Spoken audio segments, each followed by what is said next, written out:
Welcome to the Jamodi podcast. We are all surrounded by amazing coaches and leaders. So let's get an inside look at not just what they do, but how they do what they do. After all, becoming the best versions of ourselves is Jamodi, just a matter of doing it. So with the shooting that you do, and so we've already talked about mentality a little bit, confidence is a big thing. And I think you would probably agree with this. Like, confidence doesn't come from anything we can actually say to them. They can't look in the mirror and I can't just tell them you're a good shooter today if they know deep down they haven't put in the time. But assuming that they have put in the time, but you start to see their confidence go up and down, how do you help build it back up? Yeah. It's obviously, like, the most challenging part is that it's a lot easier to hurt confidence than it is to build it back up.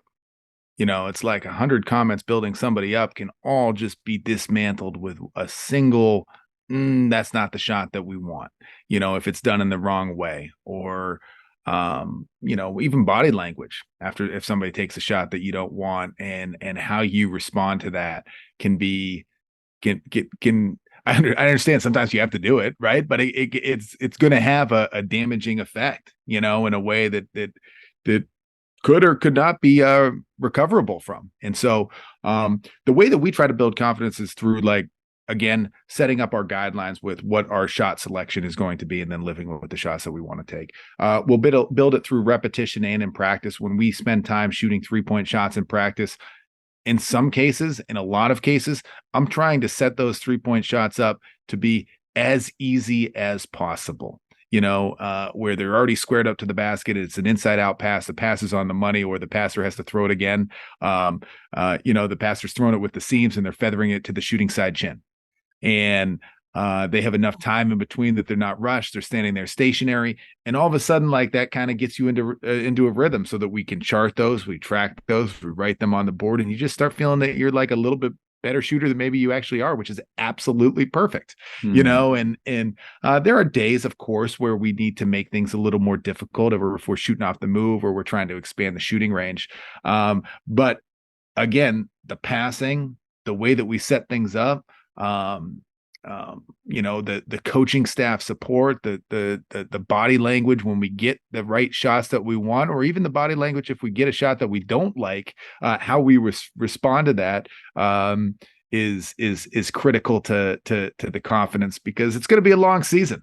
It's going to be such a long season that you just have to plan for that. As a coach, you just have to plan for that what you're going to say is going to be internalized and evaluated and thought about by the guys that you're saying it to, or the person that you're saying it to. And that with the length of the season, you're likely going to need that person that missed that shot in this moment in game 1 or in practice 3 at the beginning of the year to be a valuable key contributor at some point in time. And so just trying to manage that relationship is critical.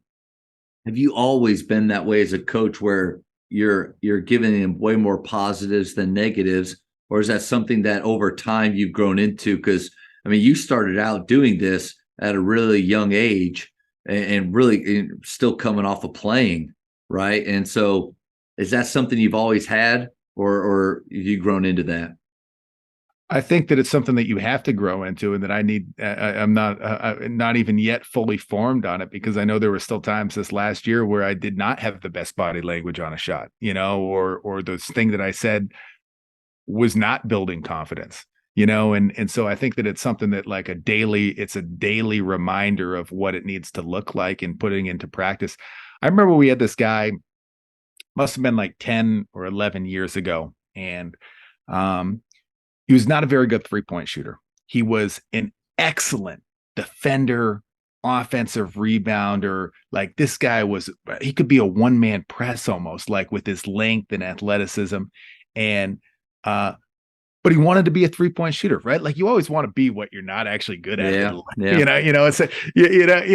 And we had to twice a half run kind of an action or get him a 3-point shot that I knew was not on your chart, a 7. um, it was much lower than that. It was not going in more than 20% of the time. But it was worth it. He needed it mentally and to stay engaged, and what he provided in all these other aspects of play. Now, we couldn't give him 20 shots a game.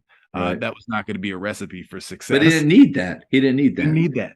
It was like 2.5, just to feel involved, just to feel incorporated. Are we punting these possessions? I don't know. He's going to make 1 out of 4, maybe, I hope.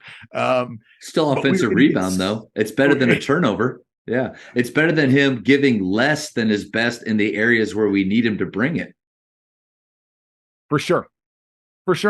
And the areas that he could bring it in, he was so good at those areas that it was going to make up for 3 possessions lost by his missed 3-point shots. That's a good reminder. They were going to be missed. They're going to be missed bad enough that you noted that we'd probably get the offensive rebound on at least a couple of them. Yeah, that's a good reminder, though. Like, I'd like to think that it is all black and white, like with shot selection, with role identification, with anything like that. But, man, there's a lot of gray to this.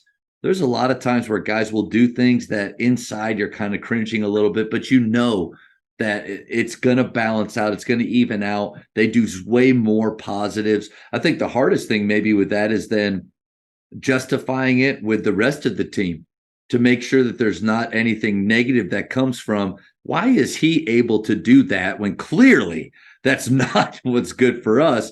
And because, players don't view the game the way that we do from a zoom and out position. They've got the telescope just like their parents do on their own game. Mm-hmm. Mm-hmm. No, you're right. Yeah, I actually hadn't really, I don't think the team dynamic was impacted. I mean, I also just think that like they could recognize sometimes again, like even with what you say, like if you're saying, hey, that's a good shot.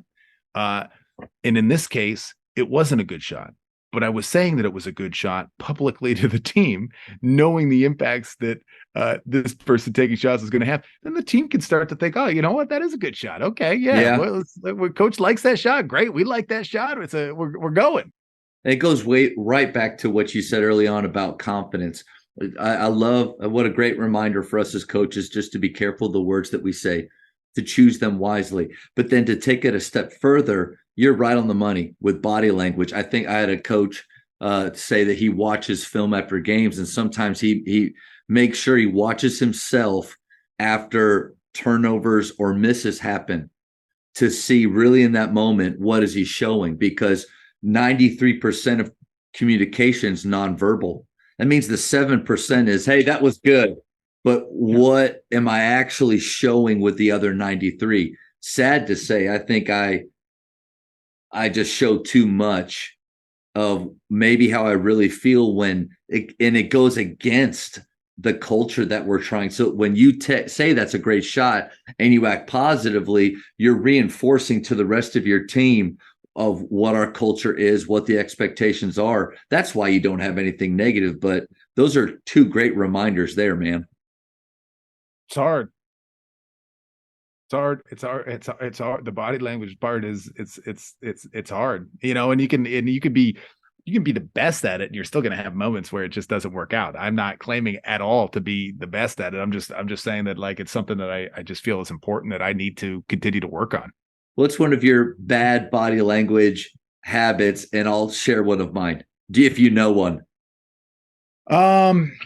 Bad body language habits. Okay, so I generally, like, my chair during games is down the end of the bench, and I think that I usually I've been known to like just put my hands up like this and just kind of give like this quizzical, like, what the heck are you doing out there? Which we don't just allow our players to do that, right? We don't allow our players to. Yeah. Anyway, keep going. Right. I would say even I'll have family members or friends or colleagues in my department that sometimes they'll just be joking with me. They'll look and they'll be like, oh, we're giving the Dave Arseneault hands up look. How about you? So I try not to sit very much throughout the game, but I've noticed that when a bad shot is taken or a turnover, I don't say anything. I don't make any facial expressions, but I go sit down in a very deliberate, deflating way. Mm. And like it took me a little while to realize, because you ask yourself those questions, or you watch film and you realize, like, I'm not in front of everybody, I'm not saying that's a bad shot, that's a 6. I'm not yanking him out. I'm not doing that, but I'm still showing exactly the way that I feel, because I don't. It lets off of a 7, off of a something positive happening. I don't go to my seat and sit down. It's very deliberate when something bad. Instead of, it's almost like, okay, I'm not going to say anything out loud, so I'm still doing a good job of being a positive coach. No, I'm showing in that moment, because it's a deliberate sit down, and maybe even this, where it's exactly opposite of what I should be doing. Yeah. Just weak, coach. Just weak. No, but I think it's an important thing. We focus so much on what our players say, what our players do, how they present themselves, what they show, and right after those difficult moments. But then, how often do we really evaluate ourselves and the contradictory actions and facial expressions and gestures that we do that go against the culture we're trying to promote? Thank you for checking out today's episode. Please take a moment to subscribe to this podcast, share it with your fellow coaches, and find us on social media for what's coming up next on the Jamodi podcast. It's just a matter of doing it.